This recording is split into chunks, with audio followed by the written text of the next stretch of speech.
Picket एकत्र करण्यासाठी chaff combine हे यंत्र वापरलं जातं। या यंत्राबद्दल तुम्हाला अजून काय माहितीये का? मी सांगते, पण त्याआधी हॅलो कृषीला नक्की फॉलो करा। चाफ कॉम्बाईन ट्रॅक्टरच्या पीटीओला जोडलेलं असतं। हे एका मोटरद्वारे चालवलं जातं, ज्यामध्ये cutting belt, pulley, feeding auger आणि पारंपरिक मळणीसारखे ब्रशिंग सिलेंडर असतं।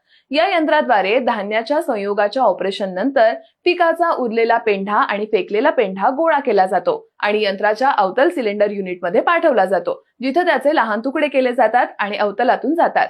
रेसिप्रोकेटिंग कटिंग स्ट्रिपचा वापर पिकाचा उरलेला पेंढा आणि कंबाईनने न कापलेला पेंढा कापण्यासाठी केला जातो। अवतलातून गेलेला भुसा सक्शन धमनीच्या मदतीने वायरच्या जाळीनं झाकलेल्या ट्रॉलीमध्ये गोळा केला जातो। भुसामध्ये धान्य मिळवण्यासाठी अवतल खाली एक चाळणी ठेवलेली असते।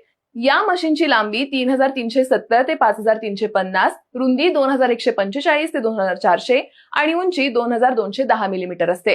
कटिंग स्ट्रिपची लांबी 1830 आणि रुंदी 60 मिलीमीटर आहे। या मशीनची कार्यक्षमता 0.4 हेक्टर प्रति तास आहे। ग्रेन कंबाईनच्या ऑपरेशन नंतर गहू आणि धान पिकाचा उरलेला भुसा आणि फेकलेला पेंढा गोळा करण्यासाठी चाफ कंबाईनचा वापर केला जातो। या यंत्रातून हेक्टरी सुमारे 50 किलो धान्य मिळू शकतं। या मशीनची अंदाजे किंमत आहे 1,55,000 रुपये। या मशीन बद्दल तुम्हाला अजून काय माहितीये का? कमेंट करून सर्वांना नक्की सांगा आणि हा व्हिडिओ जास्तीत जास्त शेतकऱ्यांपर्यंत नक्की पोहोचवा।